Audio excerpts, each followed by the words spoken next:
And welcome, ladies and gentlemen, back to the Valley of the Judged. I am your one and only gaming monk, better known as Mildra, and with me, I have 1, 2, 3 brothers and sisters. Ha ha ha ha. We have the man who's on a quest to find the most painful dad jokes possible. Good brother Joe. I mean, not the most painful possible yet. I saved those for war crimes. Oh, fuck off. It's not a war crime the first time. Do I look Canadian? Oh,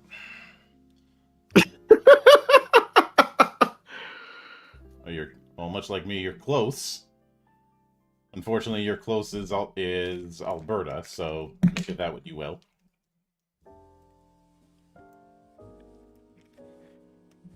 But we have the man behind the Wanderer's Library, good brother Sig. Hello everyone. I hope you're all having a wonderful evening.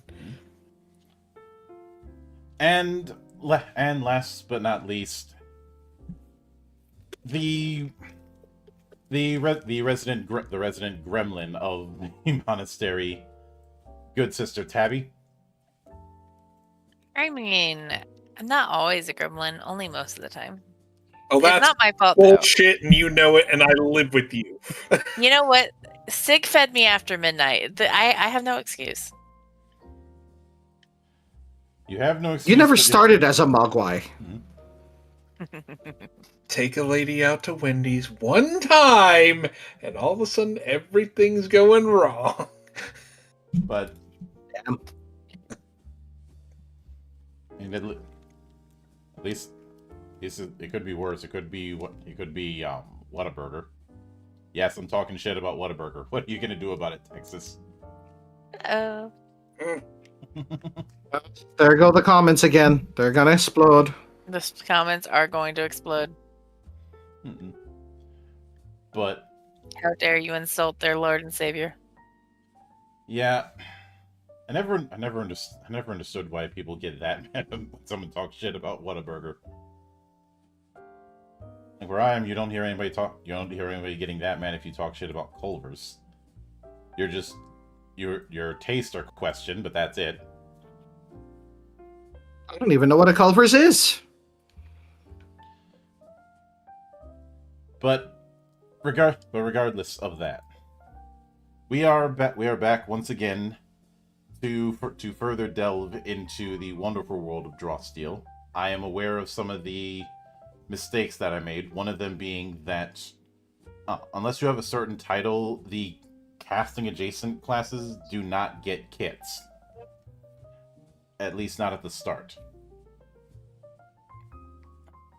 Now, depending on where my mood is, I may adjust that for my own games, but duly noted.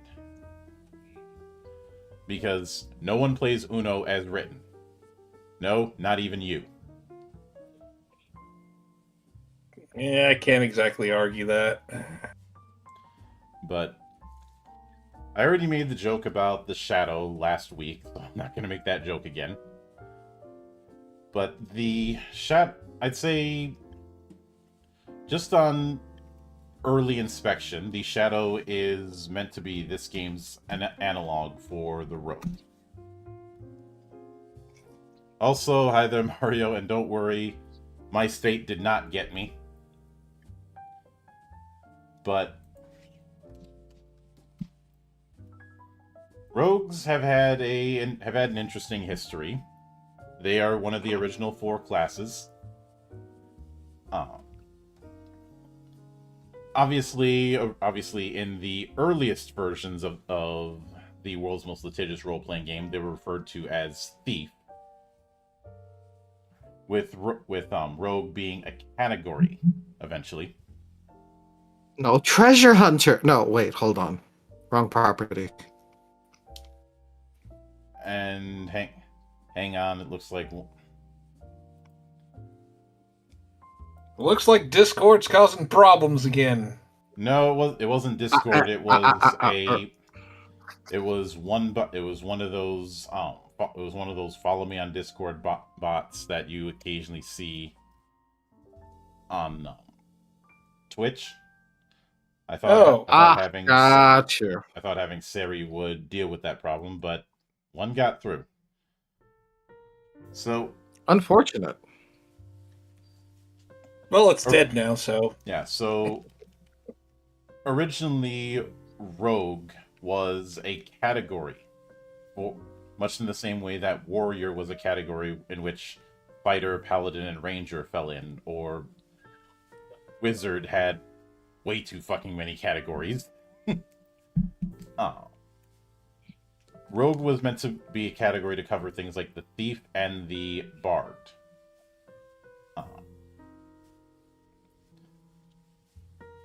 That was how things worked in the TSR era. Then Wizard of the Coast made 3rd edition, dropped the idea of the categories, mostly because they didn't do a whole lot, and just renamed the Thief into the Rogue. The Thief returned as a simplified version of the Rogue in Essentials, but even the people who like D&D 4th edition, like myself, don't like Essentials. Essentials was kind of the canary in the coal mine.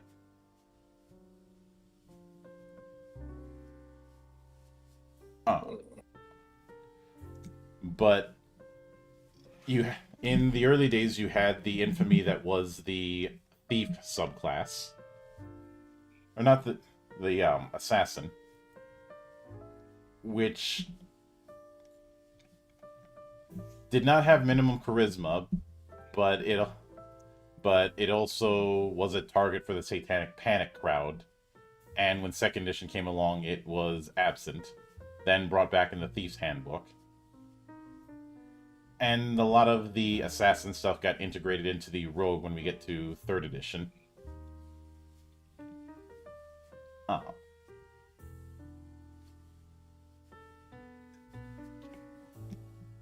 But obviously, everybody's made the edgelord jokes regarding the archetype. It certainly has that reputation. In 3rd edition, rogues were a tier 4 class. They could do a lot of things, but not all that well. And I'd say the whole skill monkey thing is where things really come in. I do not miss the fact that in the early days, skills were a separate D100 roll that you had to do. Yeah, that was stupid. Yeah, that sounds like it. Just a bit. Yeah. Obviously, there's the whole thing with backstab, and the big problem that the rogue has had is, while they can do decent damage, they're outclassed by everybody else. Mm-hmm. And if you're dealing with something that doesn't take additional damage from backstabs, they're also kind of screwed. So, elementals, constructs, ooze, plants, undead. Yeah, good luck getting a one-shot on those. Yeah. That and the whole trying to be invisible after attacks, which the rules for stealth were never all that refined.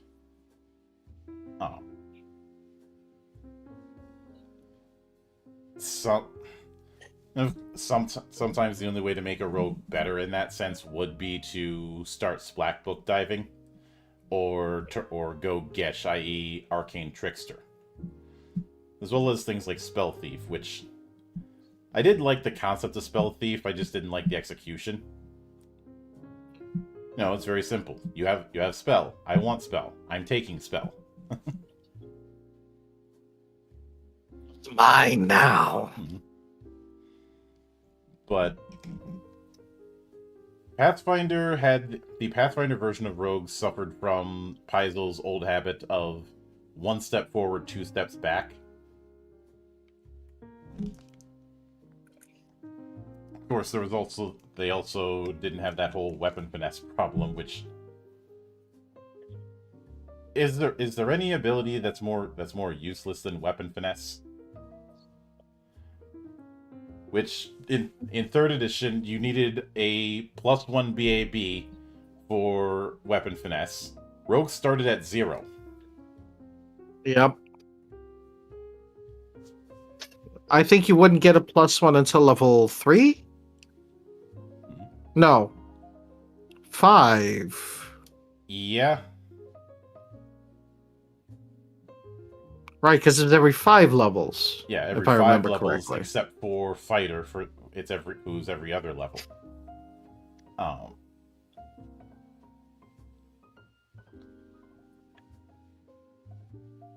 And oftentimes the rogue was a setup for the bard build, which is usually like bard 1 rogue 19, because bard songs were tied to total character level, not bard levels. That got fixed in 3.5, where they get uncanny dodge and improved uncanny dodge, freeing them from the dead level problem, which is useful, but not useful enough. They also tried to fix the problem with the Swashbuckler, which was one more dip class. The version in Arcana Unearthed was better, but not enough. Like I said, a highly optimized rogue is at best tier 3. And Sig, Joe, have I explained to you the tier system? I don't think so. Oh. So this was a concept that was put up on the old Brilliant Game on the old Gamesologist forums by the min-maxers there. This can work for post 3E classes, but it doesn't work as well. So from bottom to top, you have tier 6s, who are not even good in their own area of expertise, and are highly situational when it comes to making them work.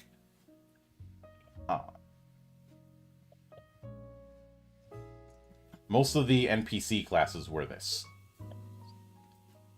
Which, Okay. there's a reason why the NPC classes didn't stick around. Tier 5 are capable of doing one thing, but not that well. Or they're not they have the one thing that they're okay at, and they're no master of anything.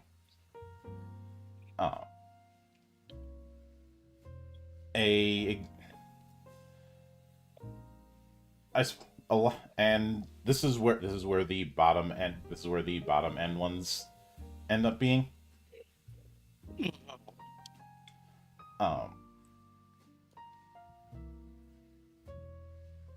So let's see an example of a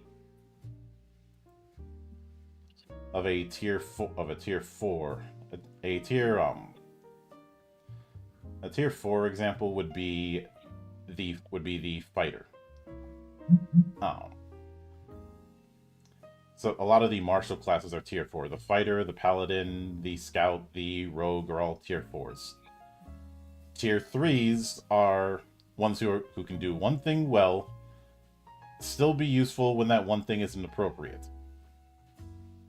A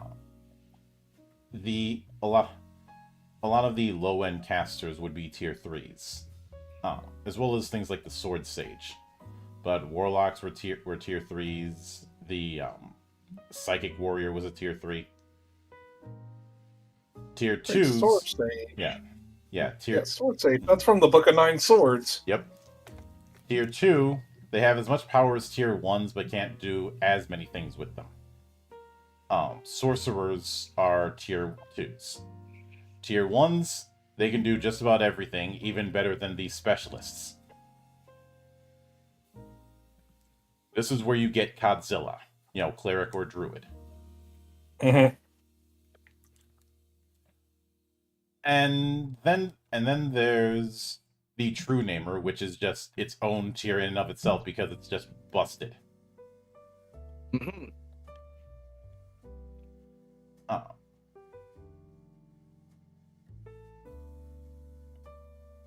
And a few prestige classes can mess around with the tier, but it really depends on how optimized one is. But getting back to the matter with the rogue, in Pathfinder 1e, the rogue was kind of underwhelming. Got replaced with the Unchained version, which was a straight up upgrade, but since it was Unchained, it was barely supported. And Emov says, I will die on the hill saying that Garrett from the Thief games is a perfect example of what a rogue could do. I don't disagree with that. He's certainly a good example of it, but that is hyper focused on the idea of being a thief. The idea of a rogue has kind of evolved past just that.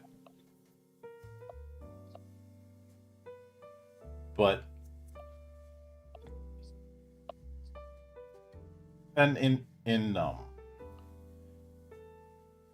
in fourth, when it comes to the rogue, they had a massive bump. Um,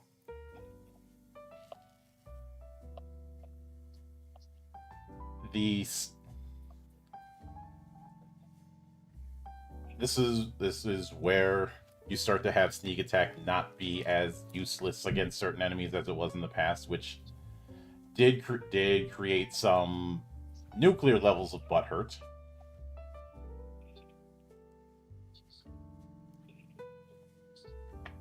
Where instead of requiring specific anatomy, it was more about a generalized type of attack. Uh,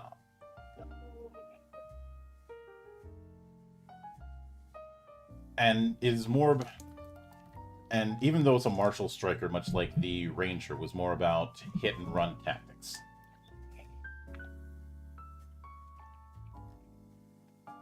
And if somebody knew what they're doing when it came to building a rogue in fourth, they were a meat grinder.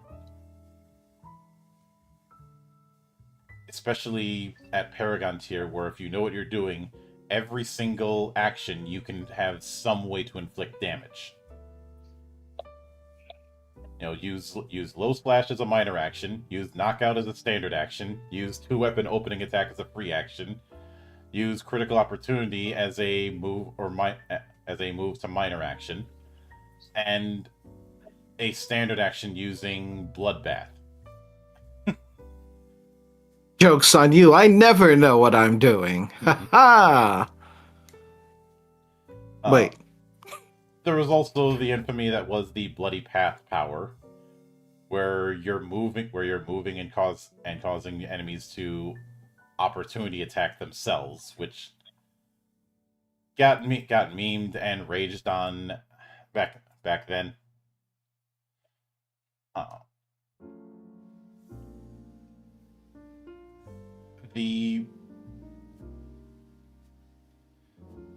And of course, there's the version that is in fifth, which brought in the brand new expertise die, whoopee, and completely missed how the expertise die worked in next. Along with things like cunning action, which is the use of bonus action. I mentioned this yesterday, but I feel like way too many features rely on the whole bonus action thing, which you're only getting one of. Pretty much. Bonus action economy has always been difficult depending on your class. Yeah, I get that they didn't want to have a whole list of actions like in past games, but you can swing that pendulum too far the other way. Poor Rangers. Poor Rangers. I think we've discussed that. The Ranger is cursed in 5, but with one exception, that being 4th, it's been cursed since day 1. Pretty much. You gotta homebrew it to even make it like a lot of fun. So I mean, you shouldn't have to do that so that you make a class playable. What's the joke I heard again? Instead of playing Ranger, just be a fighter with a bow. Pretty much. Because they have their archery thing is better than Rangers. Mm-hmm. Woohoo! I get special spells that focus on bow stuff. Yeah. Which is nice. Problem is you're still gonna be outdone on the spell thing by druids, and the damage thing by druids, because a wild-shaped druid is gonna be dealing more damage than you.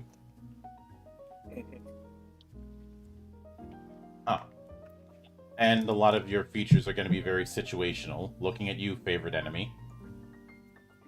Yep. Favorite enemy used to be good. Or at least better than it was in 5th edition. I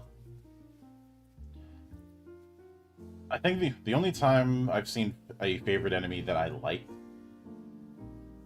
was in the Heavens and Heresies project by my friend Tanner, because you have a bunch of extra features that just trigger when you're dealing with certain enemy types, instead of you have to pick one above all others. Mm-hmm. But I've gotten myself in a bit of disagreements because I've said the idea of rangers being casters was a bad idea. I feel like the ideal for a ranger shouldn't be Legolas or something. It should be Rambo, specifically Rambo in First Blood. I know you said Rambo, but first thing that came to mind was screaming Adrian at the top of my lungs, and I'm like, right actor, wrong character.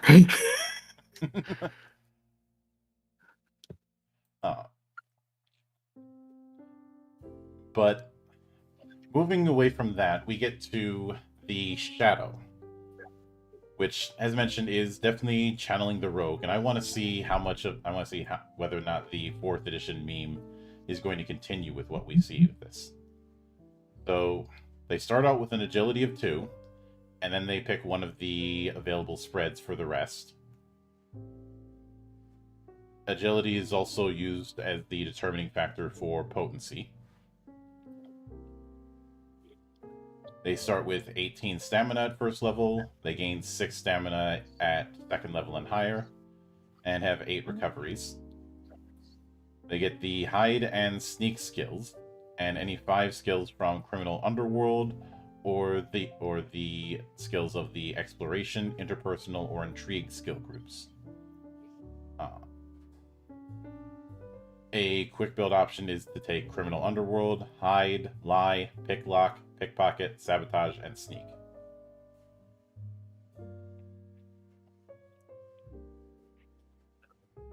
But your subclass is Shadow Colleges. Mm-hmm. Institutions that turn ordinary folk into something else. And you graduated from one of these colleges with a particular option and skill. We have the College of Black Ash,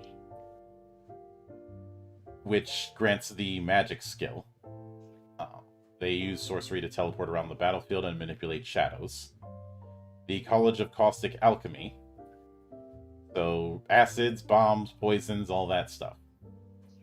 Gives you, well, the alchemy skill. And the College of the Harlequin Mask, which is illusion magic. Ooh. Which gives you the lie skill. And it's going to determine certain features that you'll get later. So we have Shadow Dancer, Combat Alchemist, and Arcane Trickster.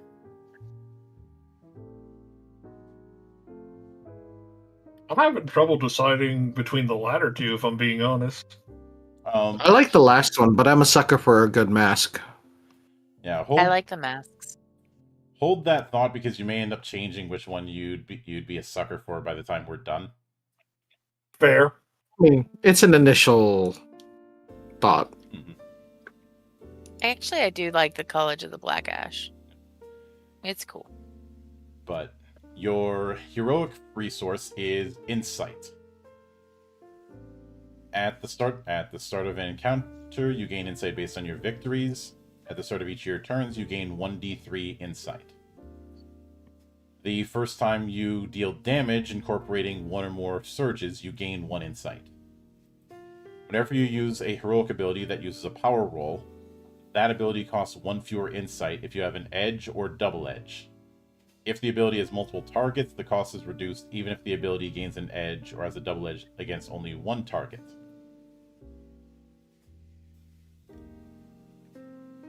Oh.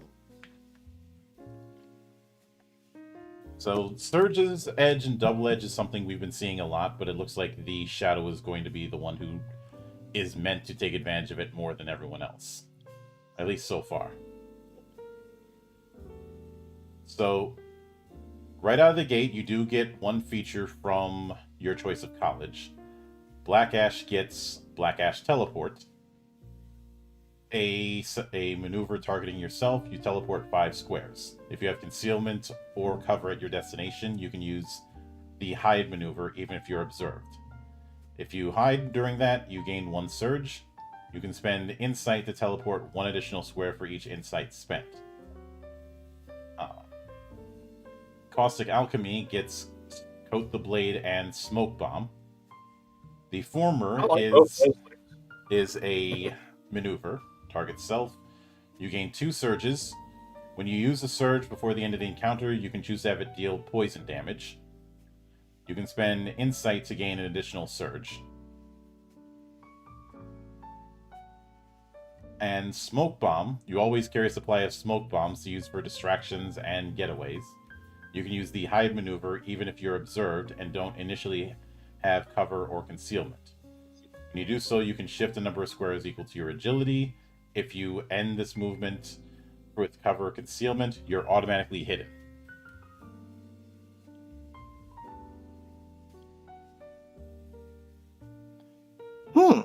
Yep. And the Harlequin mask gets I'm no threat. Which is a spell targeting himself. You create an illusion around yourself that makes you appear non-threatening. While that illusion lasts, your strikes gain an edge, and when you take disengage, you get +1 to the distance you can shift. The illusion ends when you harm another creature, when you physically interact with a creature, when you use the ability again, or when you choose to end the illusion. If you end it by harming another creature, you gain 1 surge. You can spend an insight to target a creature whose size is no more than 1 greater than yours within 10 squares. And the illusion makes you appear as that creature. This covers your entire body, including clothing and armor, and alters your voice to sound like that of the creature. You gain an edge on tests made to convince the creature's allies that you are that creature. Nice. Mm-hmm. So Aratani got it. Let's see. You started saying that. I thought you were about to say Arasaka. Yeah. You also I have a character who literally just does that. Yep. No, I understand. You also gain a triggered action. Black Ash gets in all of this confusion, which triggers when you take damage. You take half damage, then teleport up to 4 squares after the effect resolves. You can spend insight to teleport additional squares. Caustic Alchemy gets defensive roll. Triggered when another creature damages you, you take half the damage, can shift up to 2 squares after the effect resolves. If you end this shift with concealment or cover, you can use hide, even if you're observed. And if you spend 1 insight, the potency of any effects associated with the damage are reduced by 1 for you. And Harlequin Mask gets Clever Trick, which automatically costs 1 insight. It triggers when you are targeted with a strike. Not when you take damage, when you're just targeted. You choose an enemy within distance of the strike, including the one that targeted you. The strike targets that enemy instead. Ah, yes, the I'm rubber, you're glue scenario. Mm-hmm. But you also gain Hesitation as weakness, which triggers when another hero ends their turn. That hero can't have used this ability to start their turn.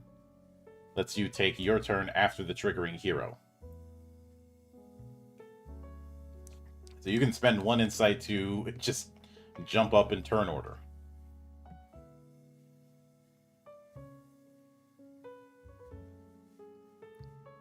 Which will be really useful if you end up getting on the low end of initiative. Or if you just want to add insult to injury with somebody's attack. Let's see, you gain a kit. And the rest is going to be your shadow abilities, starting with your signature abilities. Obviously, like with the others, you get 1 signature ability. The quick build suggestion is teamwork has its place. Let's see, we have Grasping Pain, which deals damage, and if you get the highest tier, inflicts prone.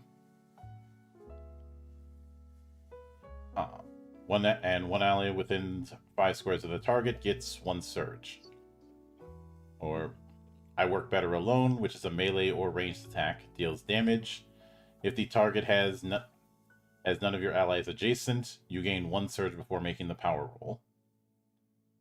Or Teamwork Has Its Place, which deals damage, and if your ally is adjacent to the target, you gain 1 surge before making the power roll. And You Are Watching the Wrong One, which deals damage, and as long as you have 1 or more allies within 5 squares of the target, you gain 1 surge. If you are flanking the target when you use this ability, choose 1 ally who is flanking with you.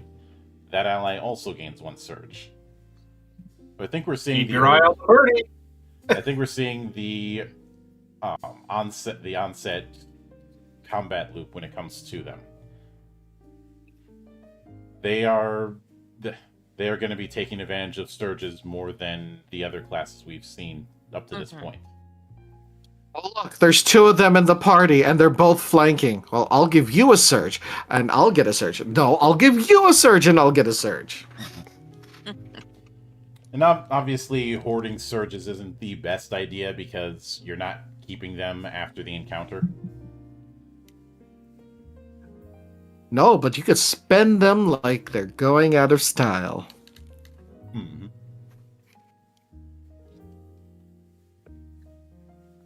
And I will remind you that surges can be used to deal extra damage or increase potency.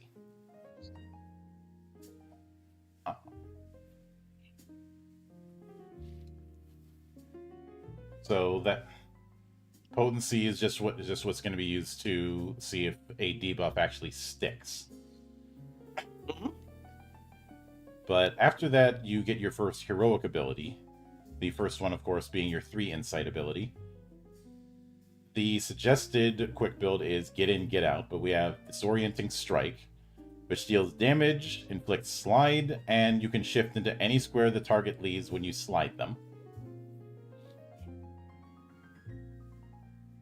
Nice, very nice. Eviscerate, which deals damage and inflicts bleeding. Get In, Get Out, which deals damage and you can shift up to your speed, dividing that movement before or after your strike.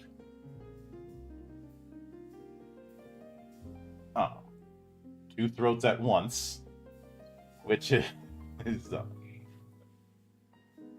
would it have been too much text if they put it as 2 throats at the same time, just to make the Office Space joke?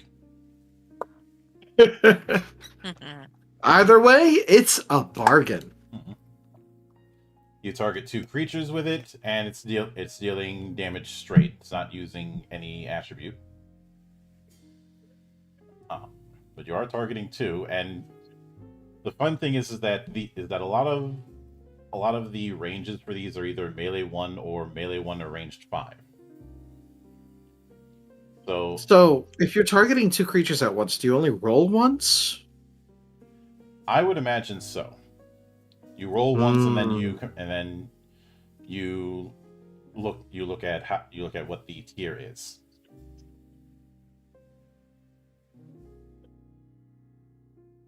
Because remember, that idea of rolling for a target number defense isn't quite how this works. It's more about rolling for effect. You're going to hit. You're going to be doing some level of damage.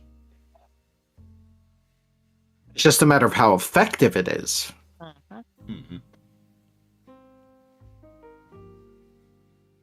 Yeah, that's one of the big things to keep in mind.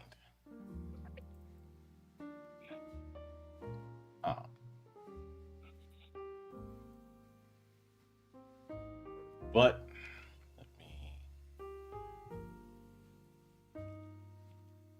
let me make sure I'm not talking out of my ass and put up the character sheet in a different tab. And yeah, there isn't a defense stat in that sense. I just had to double check some things.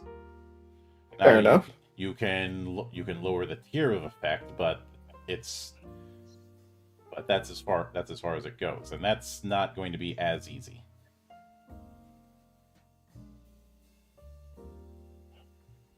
And also, Hemo says Harlequin, aka the Crow, until caw caw bang fuck, I'm dead. I don't know. I don't know if I'd say the Harlequin is that, because Eric didn't really do any illusions. He was just until the bird got damaged, unkillable.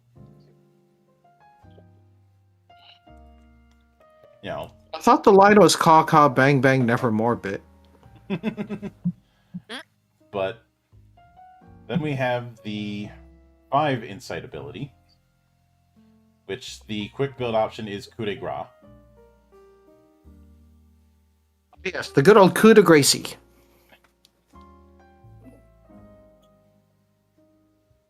Which is melee 1 or ranged 5, deals a pretty significant amount of damage.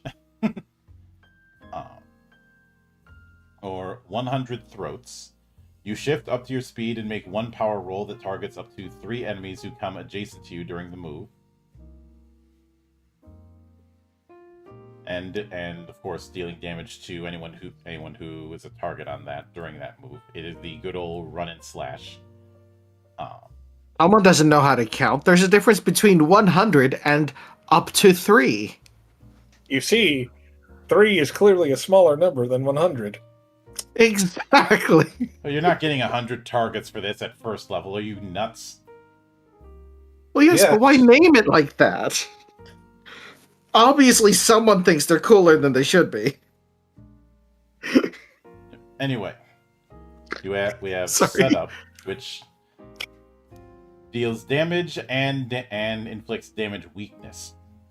Damage weakness 5. Your friends will thank you. Mm-hmm. And Shadow Strike, which just lets you use a strike signature ability twice. They have no idea what the college taught you. Mhm. That's okay. I have no idea what college taught me either. Then at second level, you gain a perk. You gain another feature from your college. Black Ash gets Burning Ash. The first time on a turn that you use a shadow ability to teleport away from or into a space adjacent to an enemy, that enemy takes fire damage equal to your agility score. Ninja, vanish. Wait, who was playing Infamous Second Son during this? I don't even have it, so can't be me. Mm-mm. It wasn't me. Caustic I Alchemy. don't even know what you're talking about. Yep, Caustic Alchemy gains Trained Assassin. You know just where to cut your enemies. Whenever you make a strike that has no Bane or double Bane, and that incorporates 1 or more surges, you gain 1 additional surge that you can only use on that strike. Yes. And Harlequin Mask gains Friend. Your illusions make your enemies believe you are their friend in critical moments. Whenever an enemy uses an ability or trait that targets multiple allies and you are within distance of the effect, you can choose to be a target of the effect as well. Additionally, when you use your I'm No Threat ability, you can take the Disengage move action as part of that ability.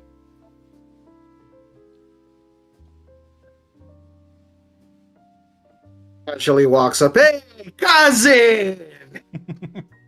And hopefully it works better than when Carlo used it. But you also get 1 more ability from your college, between two potential ones. So for Black Ash, we have I'm a Puff of Ash for 5 insight, deals damage, and you can teleport the target. Or 2 slow, which is a triggered action when you use the in all this confusion ability. You ignore any effects associated with the damage that triggered in all this confusion. Before you teleport, you can make a free strike against a creature who damaged you to trigger in all this confusion. After you teleport, you can spend a recovery.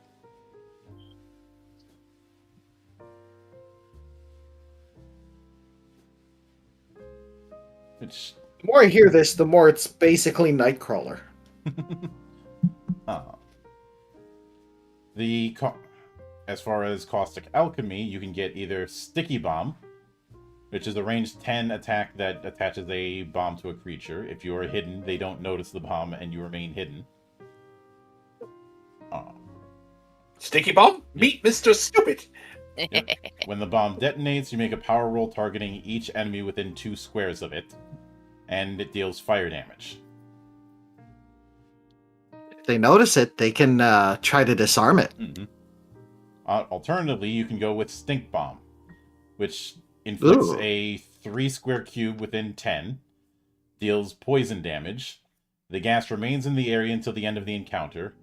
Anybody who starts their turn in the area and has average might is weakened. So Less than average might. Mm-hmm. Yep, less than average potency, as far as their might score. For the Harlequin Mask, you can get Machinations of Sound, which targets a 3 square cube within 10 squares, and can slide the targets in the area. This force movement ignores stability. Instead, the force movement is reduced by a number equal to the target's intuition score.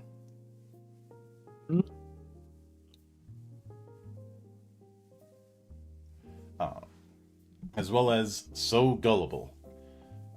When your enemy strikes, you reveal you were in a different place all along. Triggers another creature targets you with a strike. You can use Clever Trick with no insight cost against the triggering creature and strike. You can then teleport to an unoccupied space within 3 squares of that creature and can make a free strike against them. You can then spend a recovery. That was actually my after image.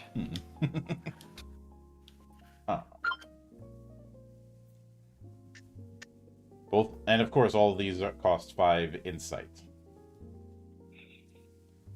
But then at 3rd level, you get Careful Observation, which has a range of 20 targeting 1 creature. As long as you remain within distance of the target, maintain line of effect to them, and strike no other creature first, you gain an edge on the next strike you make against the assessed creature, and gain 1 surge you can only use on that strike.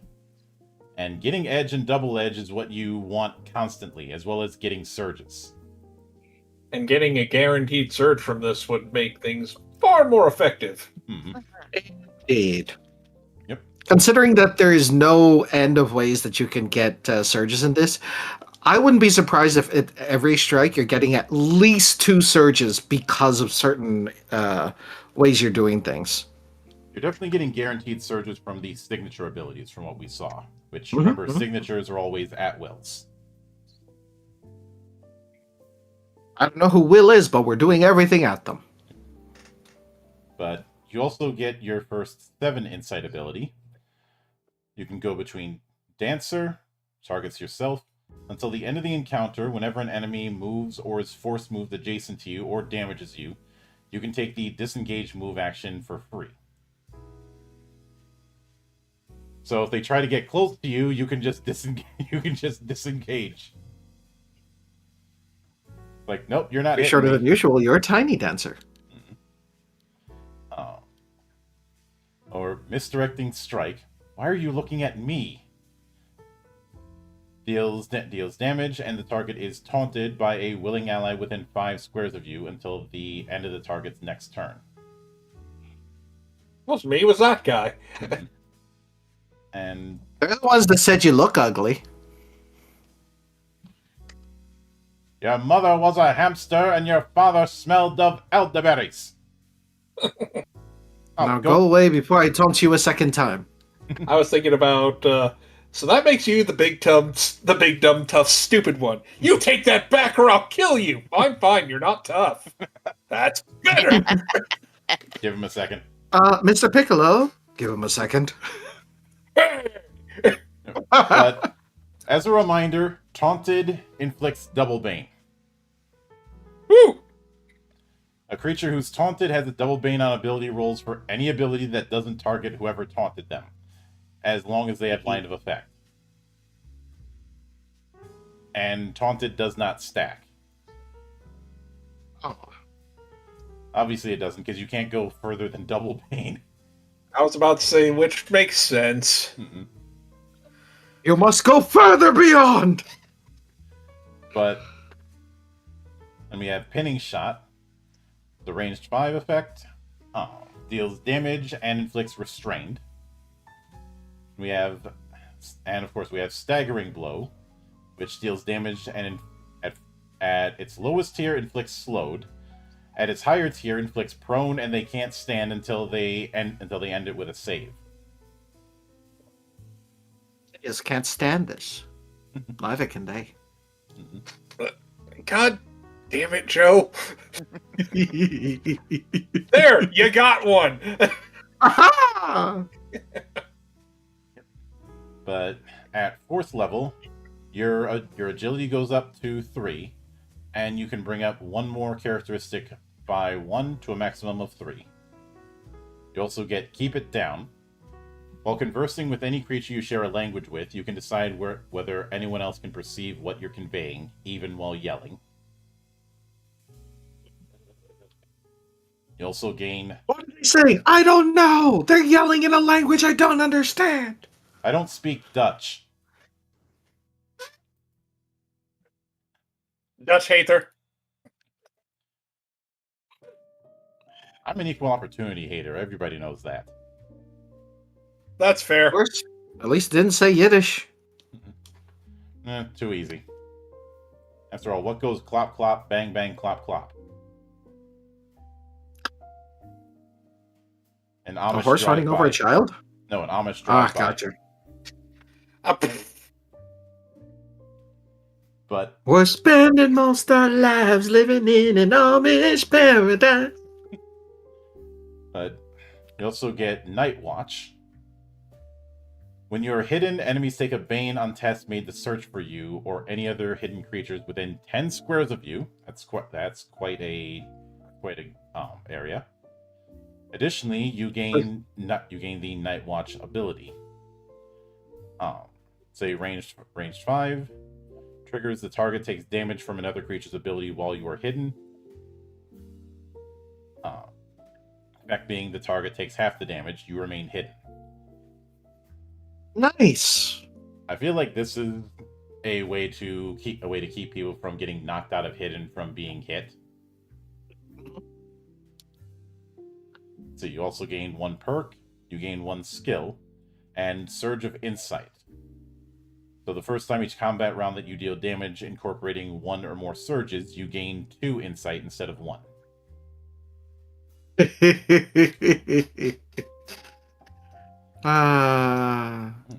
No end to the insight and surges that you get from this. Yep. No end. If If your party is missing one of these guys, you're missing out. You're using your signature abilities to generate surges. You're using surges to generate more insight, and using more insight to do your heroic abilities, which just makes the loop tighter. But at 5th level, you gain another feature from your choice of college. So Black Ash gets Trail of Cinders. Whenever you reduce a non-minion creature to 0 stamina, you can immediately use a free maneuver to use your Black Ash teleport ability. Additionally, you can now bring an adjacent willing creature along with you whenever you use a shadowy ability to teleport. The creature appears in an unoccupied space adjacent to the space into which you teleported. If no such space exists, they can't teleport with you. Adjacent willing creature. Got it. Yep. Caustic Alchemy gets volatile reagents. I almost said regiments for some reason. Whenever you take damage, each enemy adjacent to you takes fire, acid, or poison damage, your choice, equal to your agility score. Additionally, your defensive roll ability allows you to shift up to 5 squares, including shifting vertically. If you don't end the shift on solid ground and are not flying, you fall.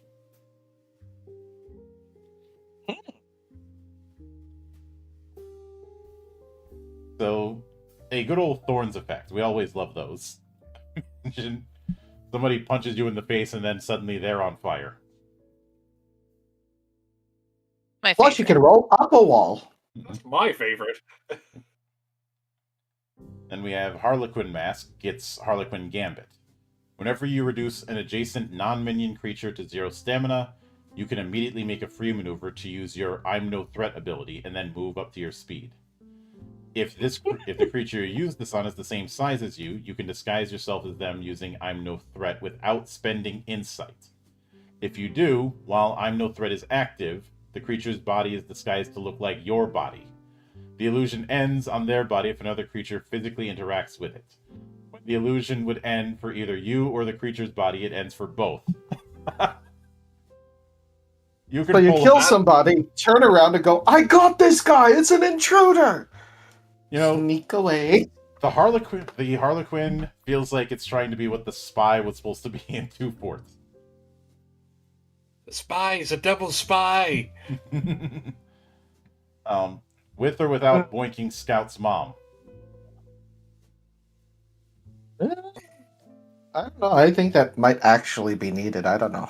I think it is canon. But then you also get the 9 insight ability. You can go from Blackout, which is a 3-square burst. A black cloud fills the area until the end of your next turn, granting you and your allies concealment against enemies. While you're in the area, whenever an enemy ends their turn in the area, you can use a free triggered action to shift to a new location within the area and make a free strike against them.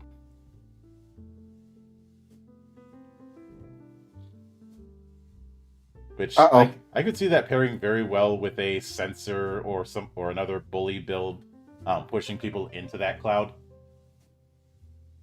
The null. Or you could just Yes. shut them. Yeah. Another option is Into the Shadows, which is a melee one. Is an attack that deals corruption damage, and you and the target are removed from the encounter map until the start of your next turn. You reappear in the spaces you left or the nearest unoccupied space. Make a power roll upon your return.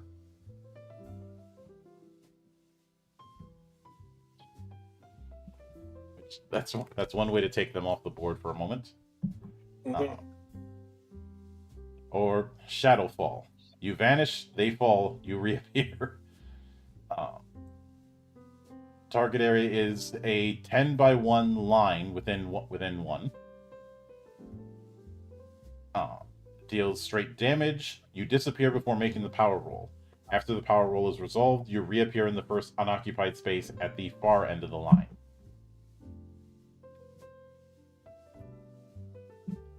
Interesting. Or And since it's a 10 line, then that means it can have up to 10 people. As opposed to the other one, which only hit up to 3 targets. or you talk too much. You never shut up. It's either melee 1 or ranged 5, deals damage and inflicts daze, and the target can't communicate with anyone until the end of the encounter. So the good old throat punch. For everyone, silence is golden, but duct tape is silver. At 6th level, you gain 1 perk. You also gain Umbral Form. Oh god, I'm having flashbacks to Ragnarok 2. As a maneuver, you lose control of yourself, becoming a shadow creature dripping with ash. This transformation lasts until the end of the encounter, until you are dying, or after 1 interrupted hour of quiet focus outside of combat. You gain the following effects while in this form. You can automatically climb at full speed while moving. Enemy spaces don't count as difficult terrain for you. An enemy takes corruption damage equal to your agility score the first time you pass through their space on a turn. If you end your turn Interesting. with cover or concealment from another creature, you are automatically hidden from that creature. You gain 1 surge at the start of each of your turns. You have corruption immunity equal to 5 plus your level. Creatures gain an edge on strikes against you. And you take a Bane on Presence test made to interact with other creatures. Oh, Okay. So you get a lot of advantages, but you're also somewhat vulnerable. I mean, I can see it. Mm-hmm. You also get one of 2 college abilities. So Black Ash can get either Black Ash Eruption, and of course, all these cost 9 insight, which deals damage and does a vertical push. A creature force moved by this ability must be moved straight upward. That's okay. They'll eventually move straight downward, too. Mm-hmm. Or Cinder Storm.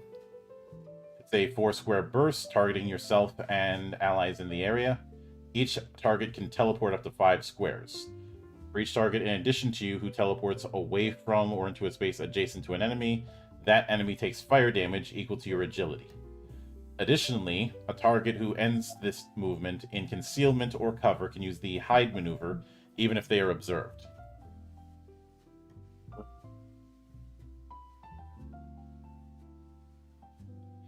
It's nice stuff for Black Ash. With Caustic Alchemy, you can get either 1 vial makes you better. That's an Alice in Wonderland joke, isn't it? Yes. Range 10. You ready, hand, or lob a potion to each target. So it's item grow from tactics. Who can immediately quaff the potion, no action required. If they don't drink the potion right away, they must use the use consumable maneuver to consume it later. The potion loses its potency at the end of the encounter. A creature who drinks the potion can spend up to 2 recoveries and has acid immunity, fire immunity, or poison immunity up to your level until the end of the encounter. And this targets up to 3 creatures in range 10. Nice. Slightly better than item throw. Yep. Or 1 vial makes you faster. Range 10 targets up to 3 creatures. Same effect. A creature who drinks the potion receives benefits based on the power roll. So tier 1, their speed goes up by 2 until the end of the encounter. Tier 2, they can fly until the end of the encounter.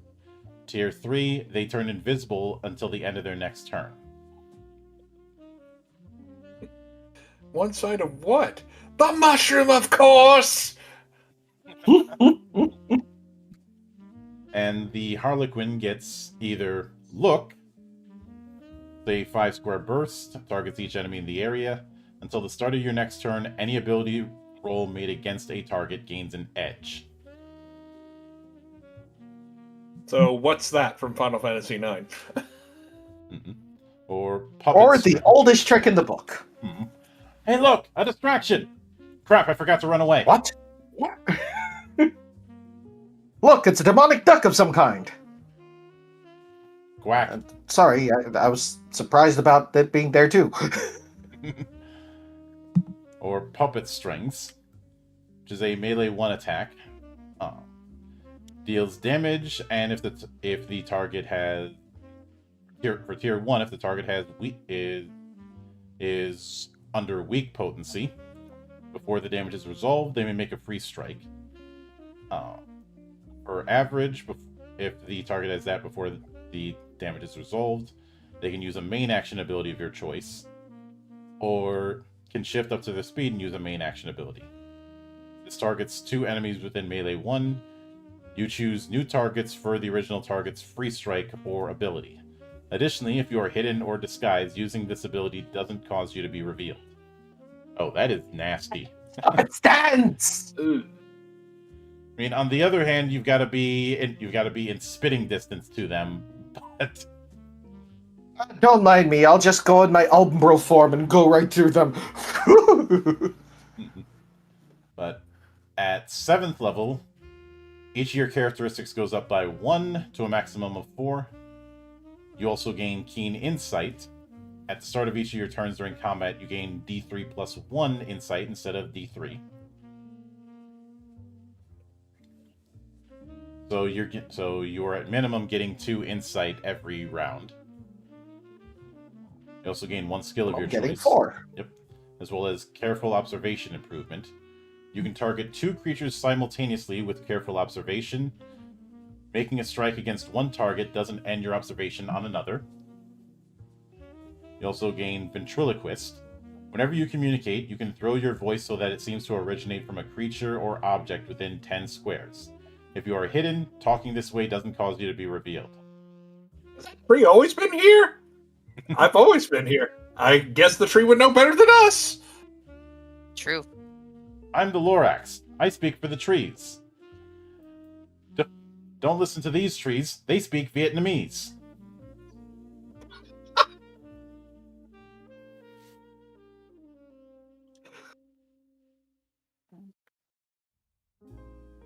I'm just gonna light this bush on fire and convince someone that it's actually God. Don't mind me.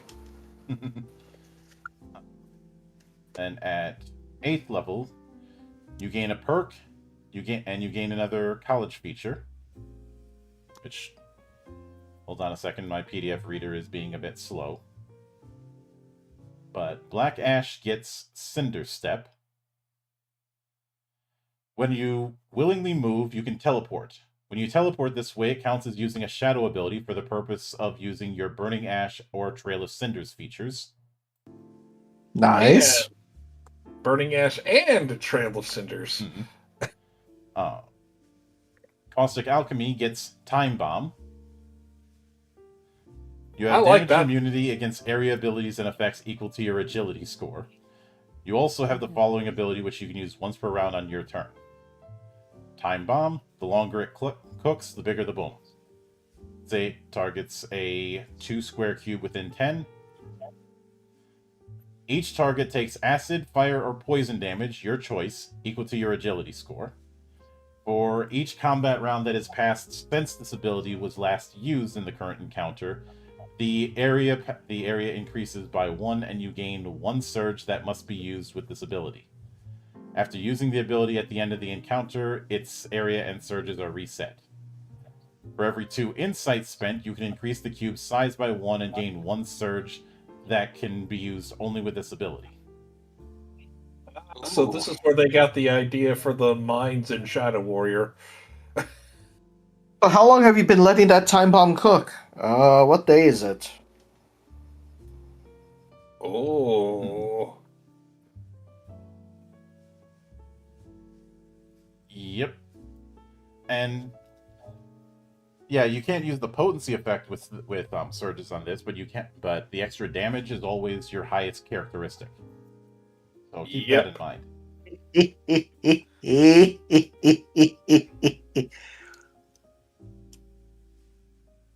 But at 8th level, you also gain a 11 insight ability. You can choose between Assassinate, which Forgot deals... parkour. Oh, my bad. Forgot about parkour for Harlequin. Your movement no longer provokes opportunity attacks. Additionally, you can use your Harlequin Gambit feature as a free triggered action when a creature is reduced to 0 stamina by Clever Trick. Can't touch this. Dun-dun-dun-dun, dun-dun-dun. But with getting back to Assassinate, a target who is not a minion, leader, or solo creature, and who is winded after taking this damage is reduced to 0 stamina. So what are you if you're not a minion, leader, or solo? Just a standard monster. So this is this is an easy kill for those.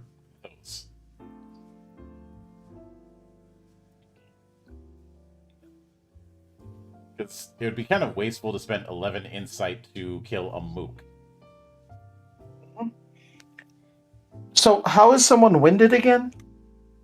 Below half When they're health. at half HP. Yeah. Got it.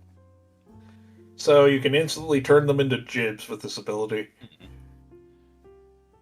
So then we have Shadow Grasp, which is a 2-square burst, deals corruption damage and inflicts restraint.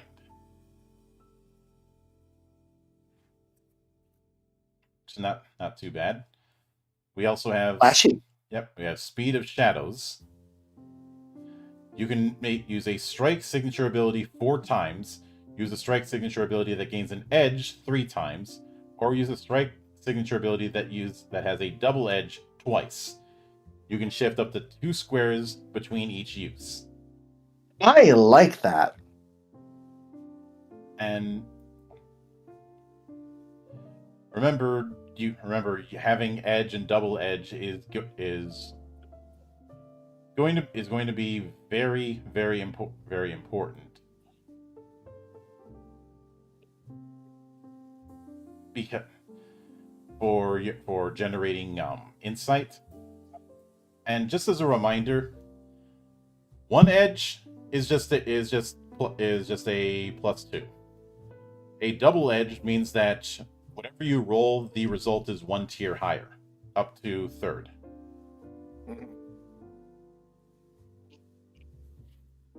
But the last 11 ability is they always line up.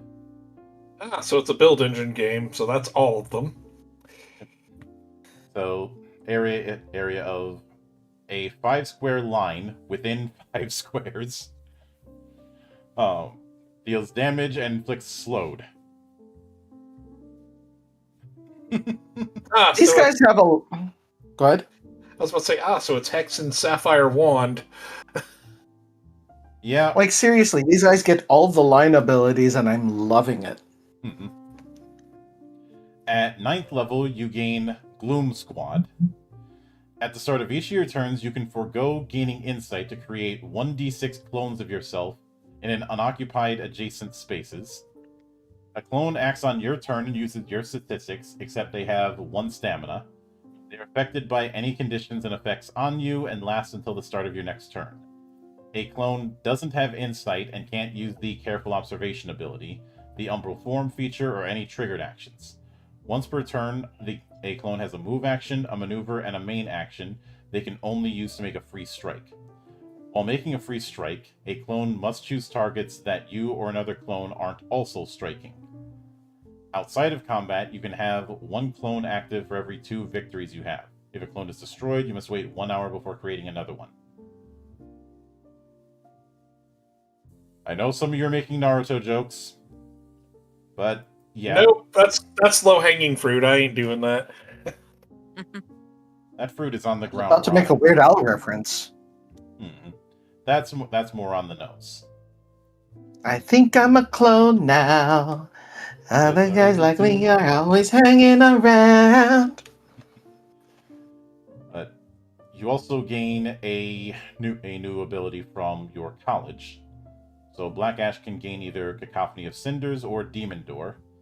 The former has it that you shift up to twice your speed, making 1 power roll that targets each creature you come adjacent to during the shift, which deals damage, and an ally can teleport. Mm. So if you move past allies, they can teleport. If you move past enemies, they take damage. Or Demon Door, which deals corruption damage and push 5. On a critical hit, the target is grabbed by the demon and pulled through the portal before it is closed, never to be seen again. Oh, I didn't know they did that in Fable. Gonna have to play that again. Yeah. Finish him. There was only one good Fable game, and that was the original.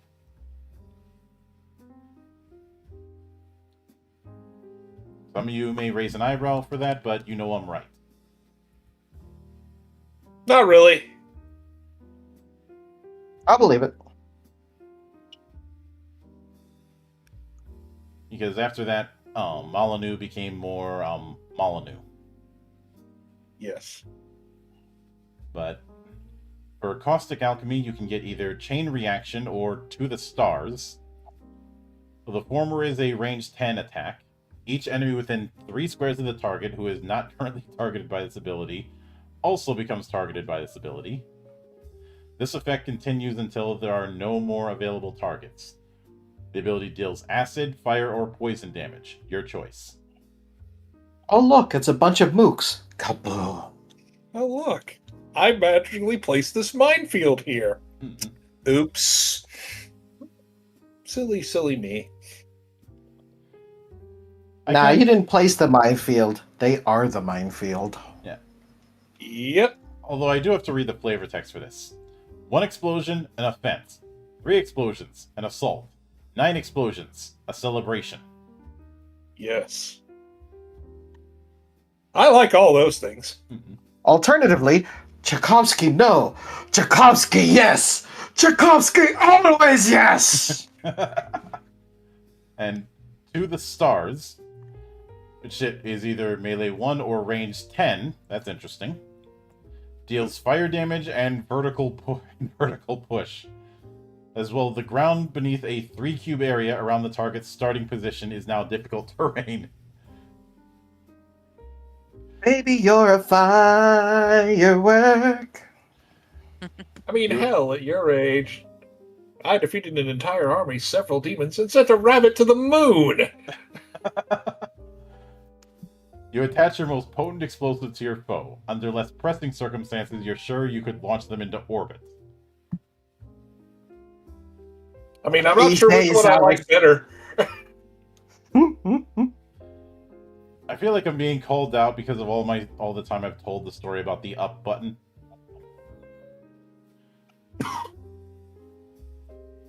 This is not the up button. This is worse. Yes. Somehow. But the Harlequin mask gets either I am you or it was me all along. Somebody's going to be using that and doing a Vince McMahon voice.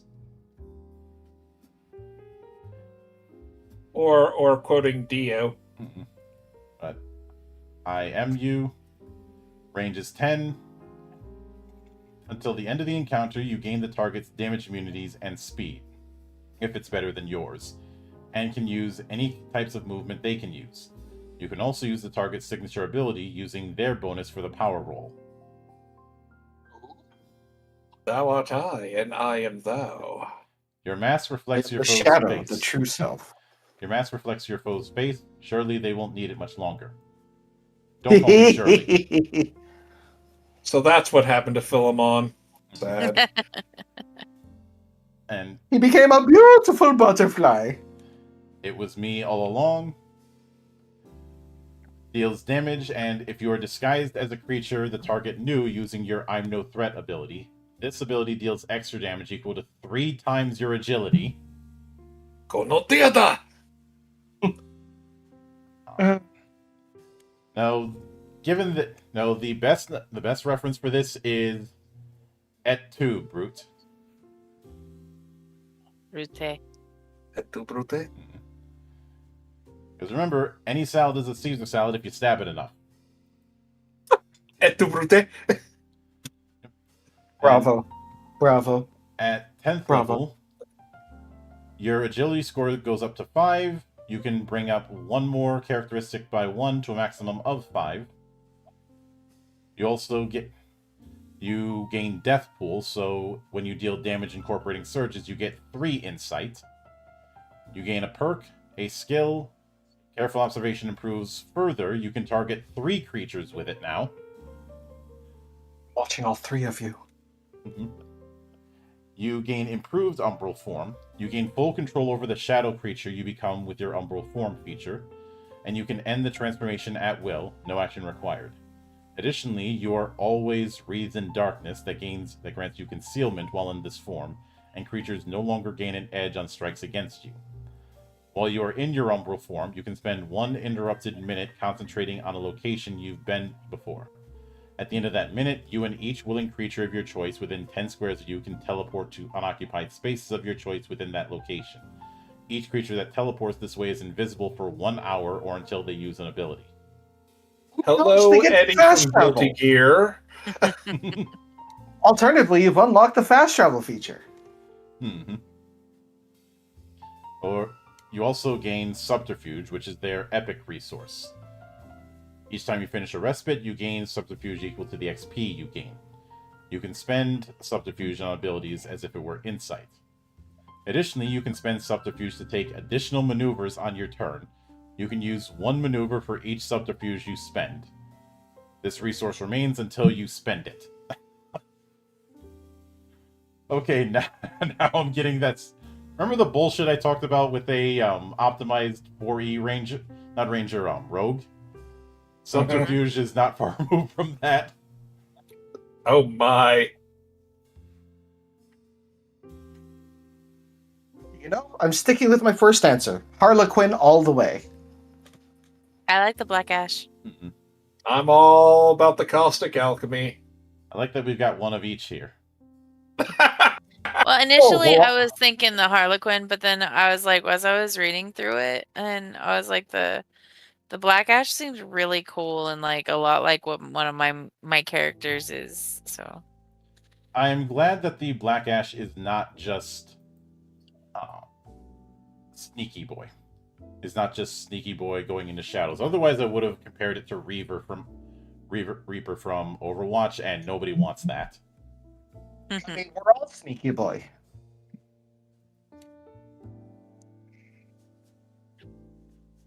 But kind of rogue dual wield shotguns anyway.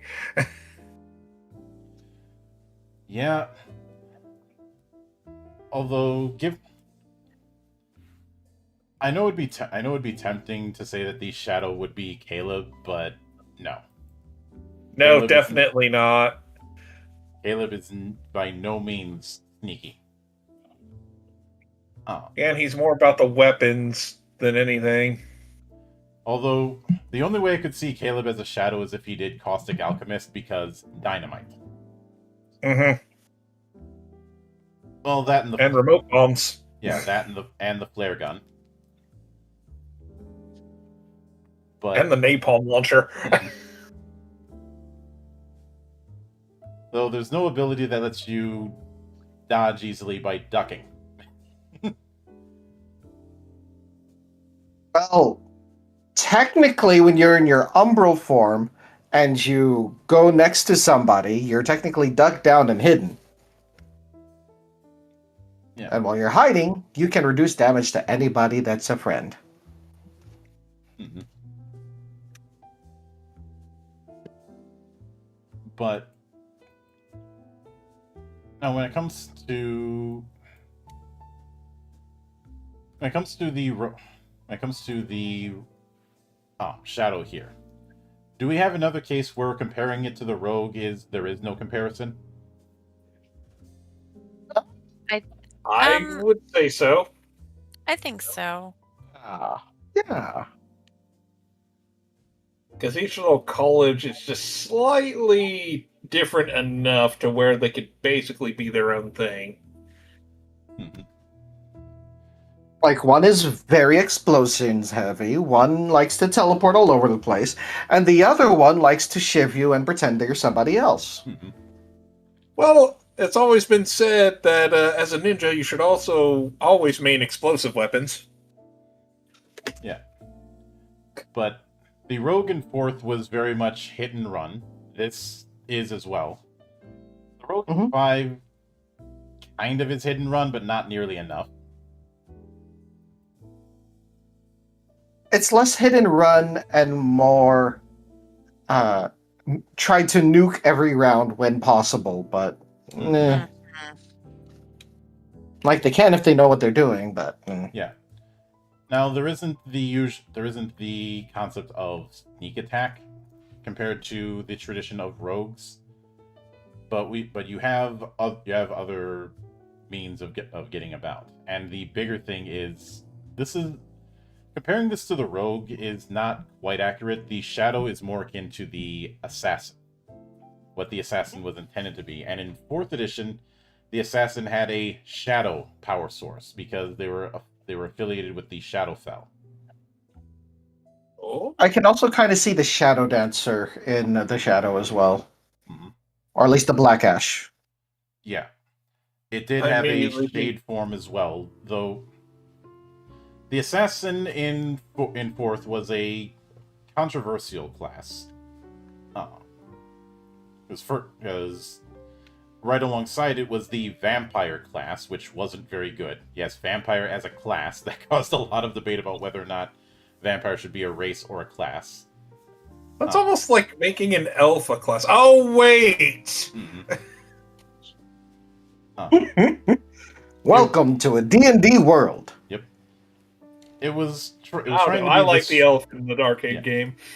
It was trying to be this mix of almost fighter and monk with its approach. Its main feature was the shroud, as well as a shade form. So the shadow here is more of the Be is right more back. for the assassin than anything else. It's just this one is actually good because the problem with the assassin was the shroud abilities are not as good as its competition, and are not really as useful. Like they're at a lower tier than the Rune Priest and the Seeker classes, which were in Player's Handbook 3. Although I don't think that's quite fair. The Rune Priest could be an interesting switch hitter. The Seeker was just a victim of being in very, very late, so it didn't get as much support. I would almost compare this, at least in some cases, to the Shadow Dancer in Dungeon Fighter. Similar aesthetic, anyway, and some similar abilities, Yeah. for sure.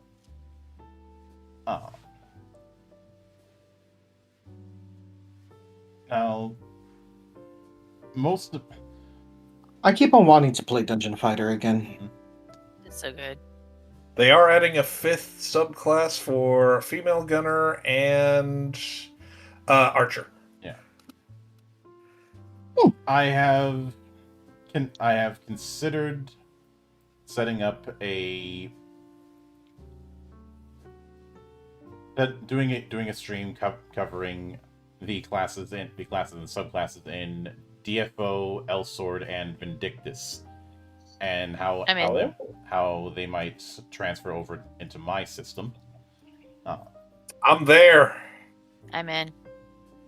I would just need to figure out the right date and time to do it, and at least right now things are a little bit too crowded. But the shadow, That's fine. Whenever you got some free time. yeah, the shadow is another banger, and because of the fact that it's using kits, that means you could do some very interesting things with the potential weapon options as a shadow. Like, I know it'd be tempting to do dual wielder or the like, but imagine a shadow with the martial artist kit. Oh God. Or a shadow with a ridiculously large weapon. There's the Guisarmer kit, which is a polearm build.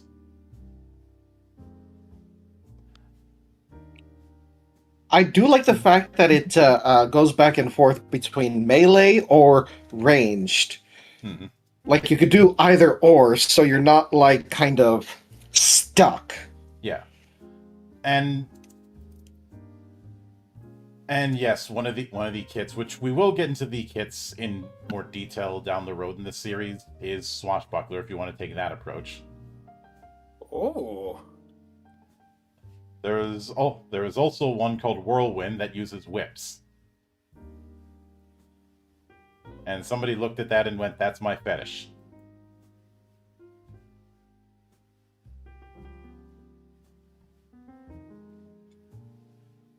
But point is, because of the approach you can take gets as significantly more variation, though I wouldn't suggest going with a ranged weapon build if you're playing Shadow.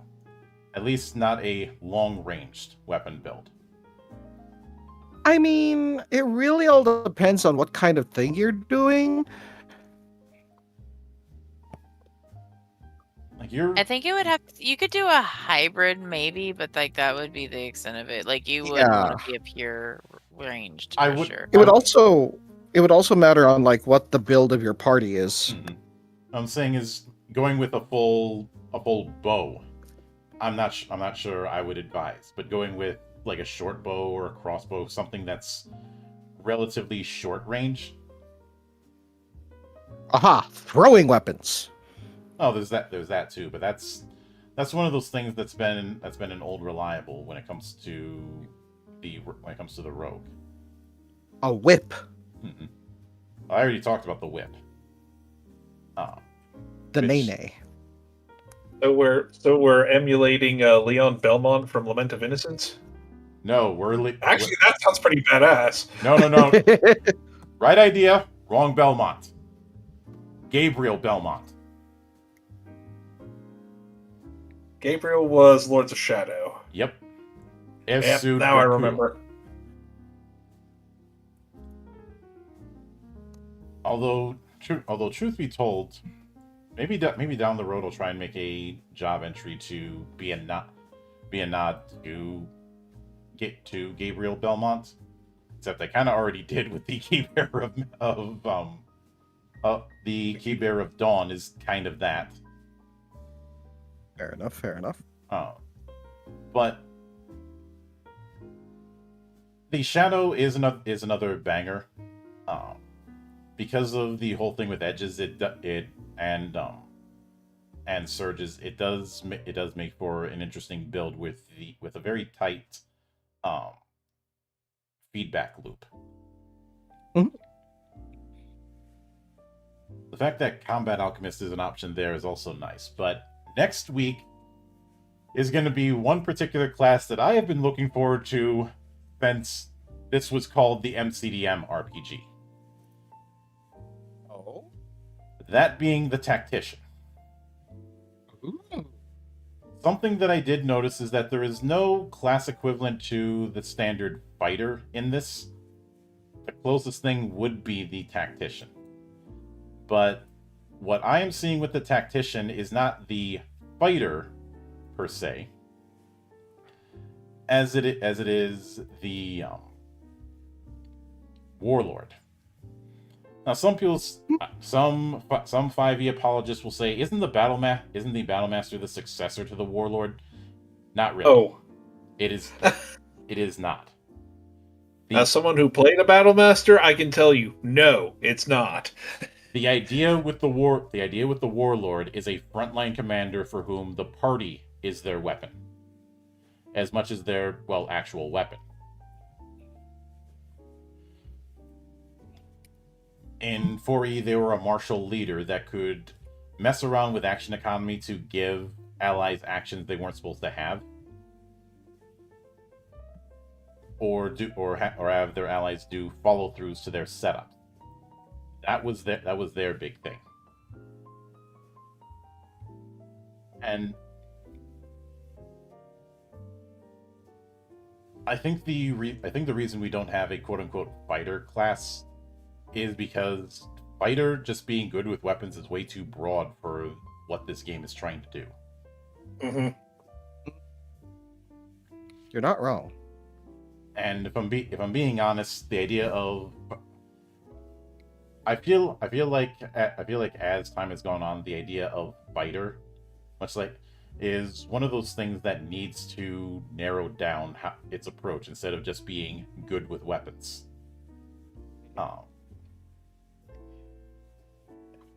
Especially if you're going to be able to use all the weapons with it. Fantasy Craft tried to address this by having the fighter instead of the fighter, have it be the professional soldier with, the soldier class. And you got a lot of fighting abilities, but also discounts when it came to maintaining your equipment.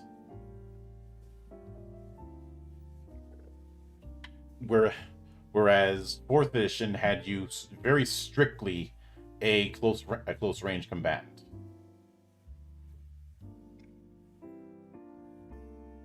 And you kind of see this with the fighter equivalent in video games or MMOs, where they're meant to be the tank, they're meant to be the ones taking the hits.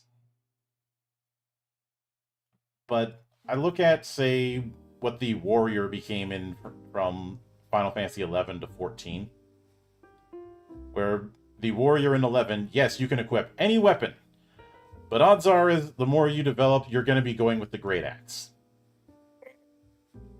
With the exception of not being able to use katanas or great katanas. Yeah, but you have this wide variety of weapons, but at the end of the day, it all comes down to the great axe with warrior in 11. And I suppose that's the reason in 14, when they did the warrior, they just dropped the bullshit and you're going straight to great axe and you're more of a berserker. Which I liked. Mm-hmm. of the original jobs in 14, I'd say the closest to the professional soldier archetype is probably the paladin. Mm-hmm. Unless you count gladiatorial combat, in which case it's the monk or pugilist. But I'm getting ahead of myself. But we only have 3 classes left. The tactician, which I we'll get can't to believe you've next gone week. so far. Yep, the tactician, which we'll get to next week. Then after the 3-in-1 rule, the talent, which is a psychic, and the troubadour, which is our bard. So that will be The psychic interesting. scares me. I'm looking forward to the bard. Mhm. I mean the troubadour. It'll be interesting when we get to those. And of course, as mentioned, the tactician will be getting to next week.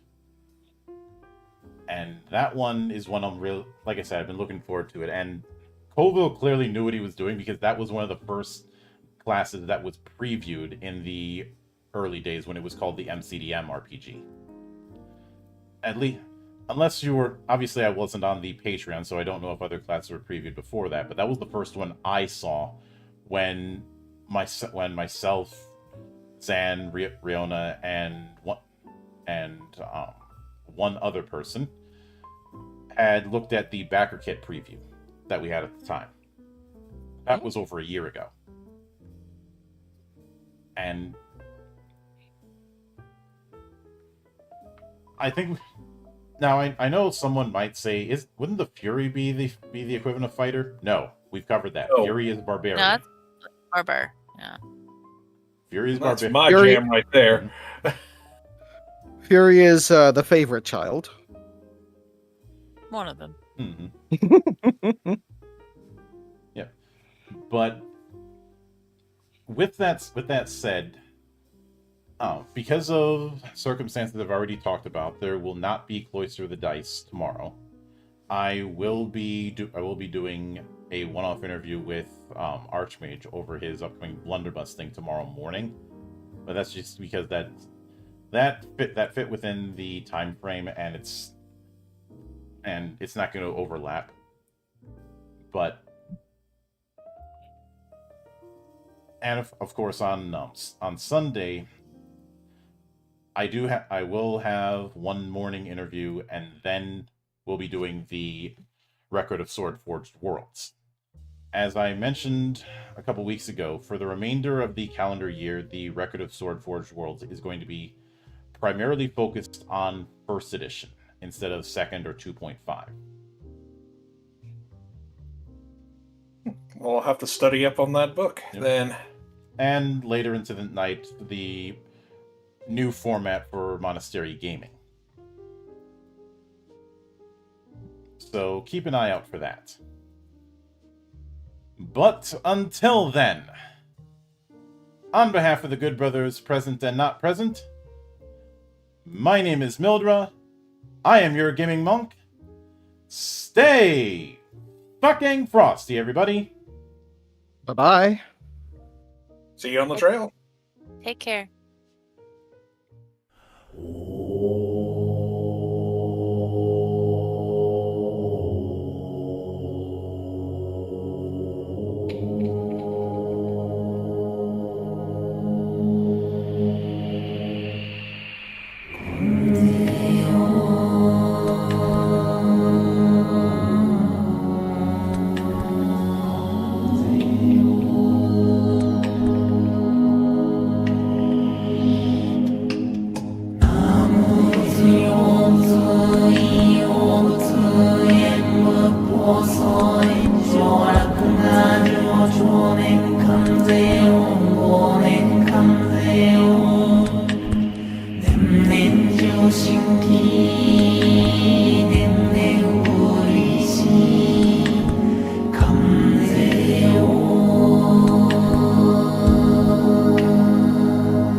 Them